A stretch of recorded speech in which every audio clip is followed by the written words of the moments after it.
apakah benar laporan-laporan atau gugatan judicial review yang diajukan oleh warga negara, oleh masyarakat yang menilai ada yang bertentangan dengan Undang-Undang Dasar 1945. Ada beberapa pasal yang dianggap oleh sejumlah kalangan, khususnya masyarakat sipil, ya ini bisa dinilai mengancam demokrasi, mengancam kebebasan berpendapat, dan seterusnya. Jangan sampai kebebasan berpendapat itu kebablasan. Jadi ada aturan-aturan yang diatur supaya ada tertib sosial. Ya, kebebasan adalah juga tidak bisa serta-merta kemudian ya bablas. Dalam arti bablas itu tidak ada koridor sehingga suka-suka. Kasus fitnahan ijazah palsu ya dengan pemberlakuan KUHP baru ini, di mana disebutkan misalnya kalau dengan penerapan KUHP baru ini kasus Roy Suryo bisa jadi nggak dipenjara karena ada mediasi yang diatur dalam KUHP baru ini ya, atau restoratif justice.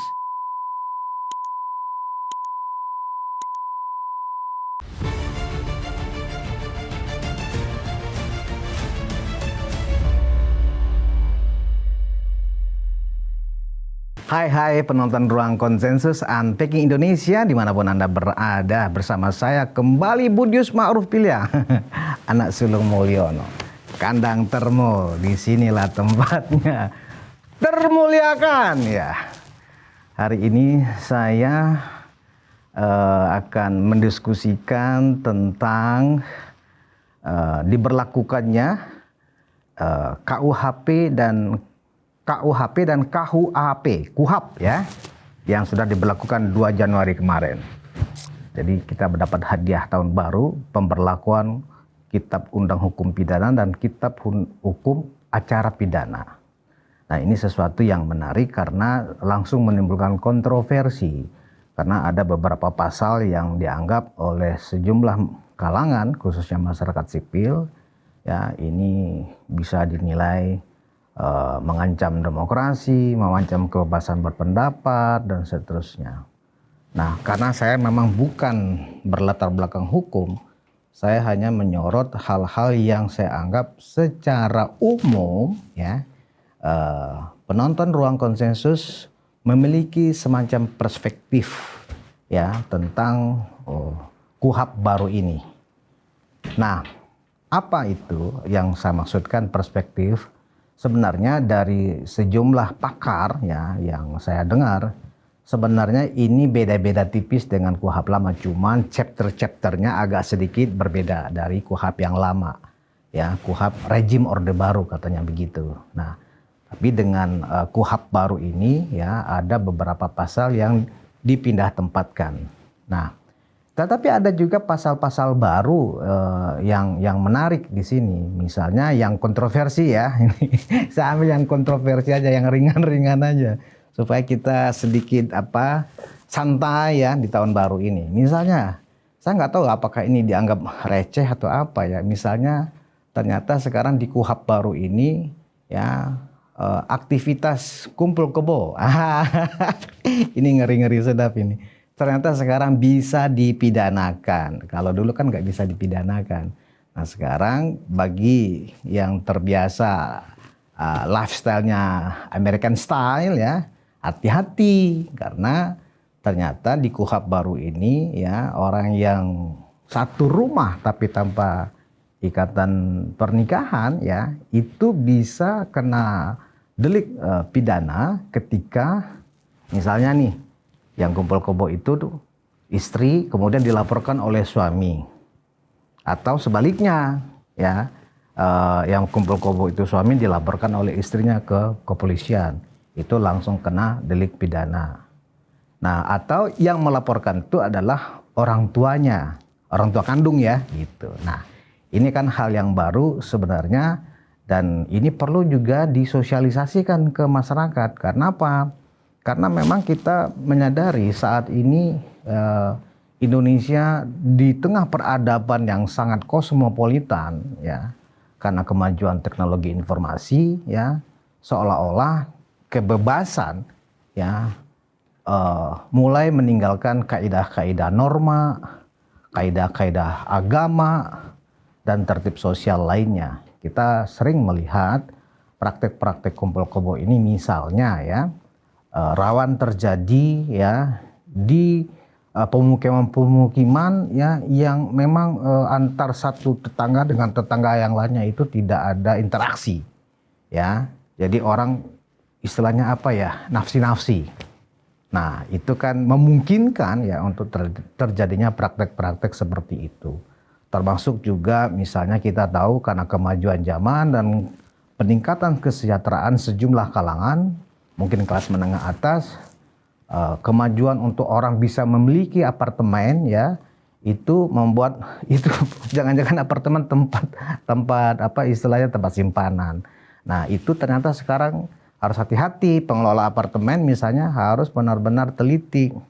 Siapa yang masuk yang bukan penghuni ya, bukan pemilik ya, itu harus diteliti karena bisa jadi itu dianggap mendukung terjadinya ya pelanggaran hukum pidana. Nah, hal lain yang juga menarik adalah misalnya tentang kebebasan di dalam menyampaikan pendapat, lisan dan tulisan di jalanan dalam bentuk aksi demo. Ya, dimana sekarang itu kalau dulu kan kalau kita atau mahasiswa atau siapapun yang ingin berunjuk rasa ya kan masih bisa kecuali aksi massa itu melibatkan benar-benar massa yang sangat banyak ya, itu memang perlu izin dari pihak aparat. Nah, kalau sekarang justru lebih sederhana ya, hanya cukup dengan pemberitahuan. Ya, jadi kalau misalnya sekelompok mahasiswa ya ingin melakukan semacam aksi demonstrasi ya, cukup membuat semacam surat pemberitahuan ya kepada aparat siapa yang berdemonstrasi, kelompok mana, siapa penanggung jawabnya, agendanya apa dan berapa orang, sehingga dianggap itu memiliki izin. Jadi tidak harus mendapatkan izin terlebih dahulu baru boleh berdemonstrasi. Cukup dengan pemberitahuan, karena dengan pemberitahuan tersebut ya ini dianggap adalah penyaluran aspirasi sebagai wujud ekspresi kebebasan berpendapat yang dilindungi oleh konstitusi kita. Tetapi negara mengatur jangan sampai kebebasan berpendapat itu kebablasan. Jadi ada aturan-aturan yang diatur supaya ada tertib sosial. Ya, kebebasan adalah juga tidak bisa serta-merta kemudian ya bablas. Dalam arti bablas itu tidak ada koridor sehingga suka-suka. Ada aturan-aturan ya yang dibolehkan, ada yang tidak dibolehkan. Misalnya di dalam demonstrasi tidak boleh membawa senjata tajam, tidak boleh bawa bom molotov dan seterusnya. Tidak boleh mengeluarkan ya narasi-narasi yang menyinggung hal-hal yang bersifat sara, ya, suku, agama, ras dan golongan itu tidak boleh disampaikan di dalam aksi kita menyampaikan pendapat. Tetapi untuk mengkritik pemerintah ya itu dibolehkan asal dengan sebuah bentuk penyampaian yang diberitahukan terlebih dahulu kalau sifatnya turun ke jalan. Tetapi manakala itu disampaikan lewat lisan, misalnya kayak podcast ini kan disampaikan secara lisan, ya itu dibolehkan.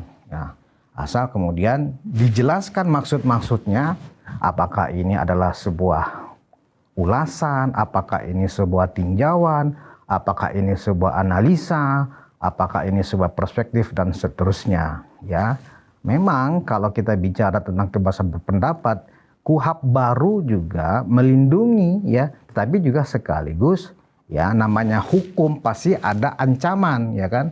Manakala ada pihak-pihak yang dianggap melakukan penyaluran kebebasan berpendapatnya itu melawan hukum ya kan. Misalnya manakala ada misalnya yang dianggap itu menyampaikan sesuatu yang tidak ada dasar faktanya, tidak ada argumen yang mendukung dan seterusnya, bisa jadi itu masuk kepada delik aduan. Nah, hal-hal ini yang sebenarnya salah satu yang rame dibicarakan oleh masyarakat sipil terhadap pemberlakuan undang-undang Kitab Undang Hukum Pidana yang baru ini. Nah, yang menarik juga yang disorot adalah kaitan antara kasus fitnahan ijazah palsu ya dengan pemberlakuan KUHP baru ini, di mana disebutkan misalnya kalau dengan penerapan KUHP baru ini kasus Roy Suryo bisa jadi nggak dipenjara karena ada mediasi yang diatur dalam KUHP baru ini ya, atau restoratif justice.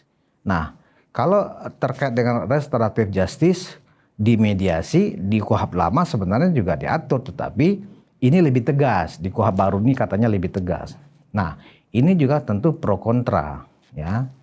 Pro kontra dalam arti antara yang mendukung aktivitas Roy Suryo yang hingga kini, Roy Suryo dan kawan-kawan ya maksudnya, yang tetap meyakini dengan tuduhannya ya, dengan fitnahannya misalnya bahwa Pak Jokowi itu bukan lulusan UGM, Pak Jokowi itu misalnya ijazahnya palsu.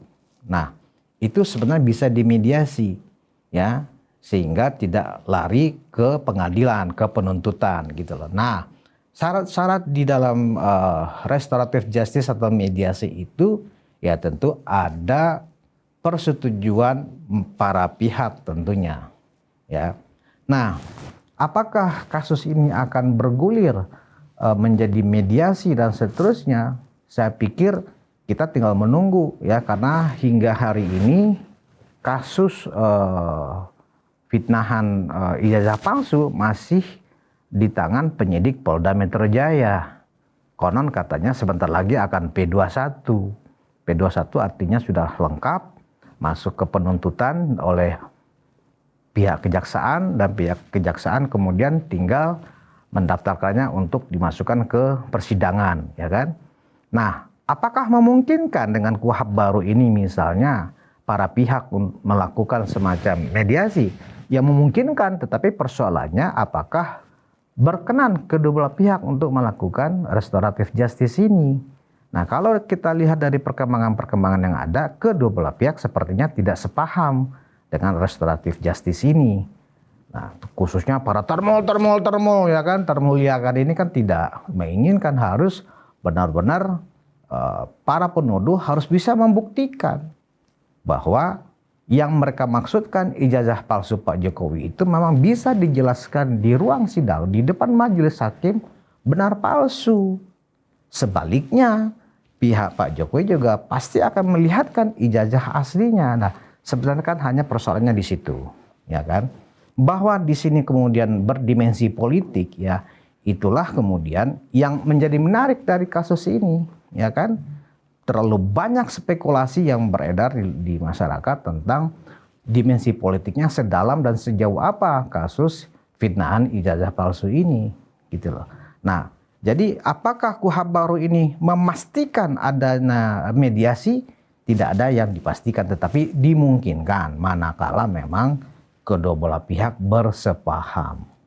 Tentu saya meyakini ya Pak Jokowi sendiri dalam beberapa kali statementnya menyatakan ya tidak ada, ini harus diselesaikan sampai ke pengadilan ya, karena ya pernyataan pihak Roy Suryo dengan ada semacam kuantifikasi keyakinan, misalnya 100%, 1000%, 1000 triliun persen. Nah, ini kan mengerikan.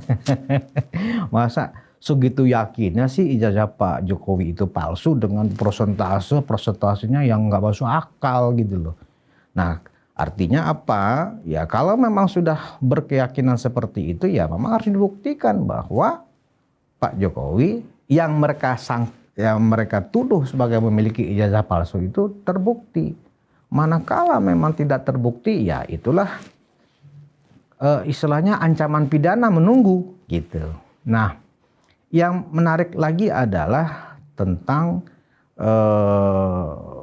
salah satu ancaman pidana selama ini adalah satu penjara, denda, ya kan? Dan sekarang ini ada baru nih, selain penjara dan denda misalnya juga ada atau kalau di perdata ada ganti rugi, ya kan? Nah, kalau sekarang ini ada juga istilahnya dengan kerja sosial. Nah, ini menarik juga nih untuk kasus-kasus yang dianggap ringan, ya misalnya pencurian, ya bukan pencurian skala besar ya, misalnya ketahuan ini nyopet kan mencuri itu, ya cukup dengan kerja sosial. Juga misalnya kita ingat dulu ya ada kasus nenek Minah, ya kan. Nah, kalau memang terbukti kasus-kasus masyarakat kecil seperti itu tidak dengan pidana penjara, tetapi cukup dengan kerja sosial. Nah, seperti apa nanti implementasi ya dari kerja sosial itu, barangkali nanti itulah tugas pemerintah untuk membuatkan semacam peraturan pemerintahnya untuk mengimplementasikan penerapan pasal-pasal yang ada di di dalam KUHP baru ini. Nah, bahwa di Mahkamah Konstitusi sudah ada lebih dari 10 ya judicial review yang masuk ke Mahkamah Konstitusi yang sudah terdaftar, ya itu menunjukkan bahwa KUHP ini baru lahir langsung kena judicial review atau peninjauan ulang kembali, ya kan. Nah, itulah tugas konstitusi Mahkamah Konstitusi ya, yang kami anggap selama ini Mahkamah Konstitusi juga sebenarnya perlu direformasi, ya kan. Nah, tetapi kita karena memang ini mekanisme adalah mekanisme ketatanegaraan, sistem kenegaraan kita tetap harus jalan. Nah, kita percayakan saja apakah benar laporan-laporan atau gugatan judicial review yang diajukan oleh warga negara, oleh masyarakat yang menilai ada yang bertentangan dengan Undang-Undang Dasar 1945 ya, KUHP baru ini. Nah, kita tunggu hasil dari judicial review yang sudah terregister di Mahkamah Konstitusi. Nah, selain sejumlah masyarakat yang mengajukan judicial review ke Mahkamah Konstitusi, sebagian kalangan juga meminta supaya pemberlakuan Kitab Undang Hukum Pidana atau Kitab Hukum Acara Pidana ini ditunda dulu pemberlakuannya, tidak langsung diberlakukan dari tanggal 2 Januari kemarin. Nah, ini juga adalah sebuah usulan agar pemerintah mengkaji ulang sejumlah pasal-pasal yang dianggap kontroversi tadi. Nah, karena misalnya masalah pidana terhadap orang yang melakukan tidur dalam satu rumah tanpa ikatan perkawinan, laki-laki dan perempuan maksudnya, itu kan adalah wilayah privat seseorang. Harusnya hukum tidak bisa masuk ke wilayah privat seseorang.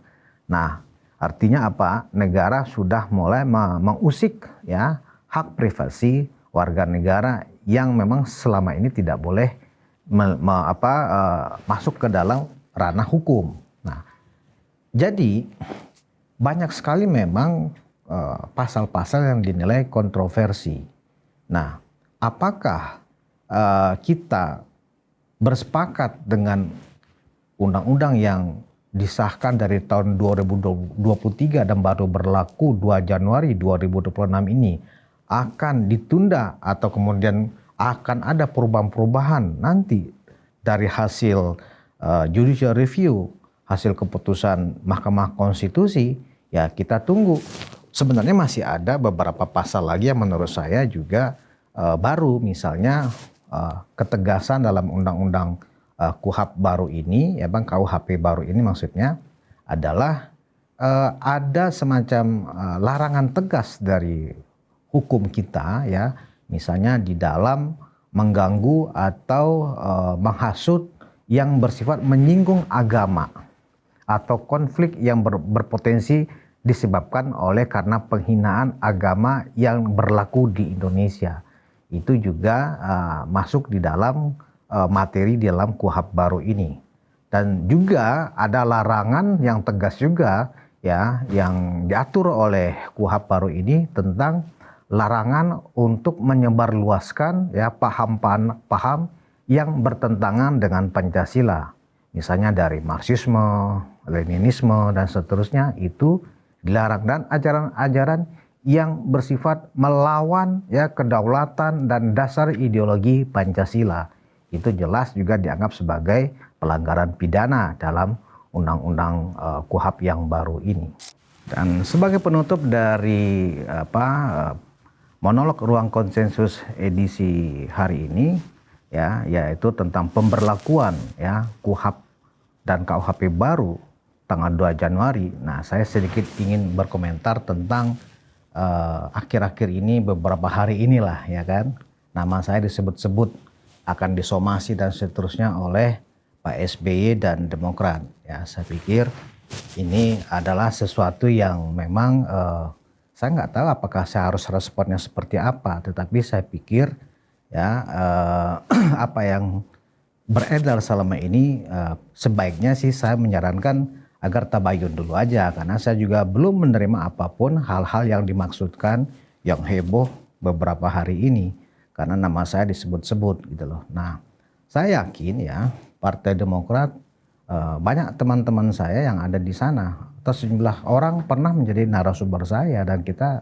selama ini baik-baik saja. Saya berteman dekat dengan Zaki Mahendra, juga ada komunikasi dengan Kamhar Lakumani ya kan. Jadi saya pikir ini hanya kesalahpahaman yang bisa kita duduk bersama ya kan, bertabayun ya kan. Ini bisa jadi hanya sebuah kesalahpahaman atau beda sudut pandang. Tapi niat jahat dari saya yang dituduhkan seperti itu, saya pikir itu juga perlu diluruskan, karena tidak ada satupun selama saya hampir 1 tahun berdiskusi di Ruang Konsensus ini di kanal Zulfan Lindan Unpacking Indonesia. Saya pikir saya cukup fair melakukan kritik-kritik, bahkan kepada Pak Jokowi pun saya selaku anak sulung Mulyono pun beberapa kali juga pernah melakukan kritik dan pandangan yang berbeda, misalnya pada saat penerapan RUU Omnibus Law yang lalu. Juga saya pernah memberikan kritik pada saat misalnya pemerintah Presiden Prabowo ya memberikan amnesti ya kepada Hasto setelah Hasto ditetapkan bersalah oleh pengadilan. Saya memberikan kecaman keras pada saat itu kepada Presiden Prabowo, padahal saya adalah barisan pendukung berat dari Prabowo Gibran.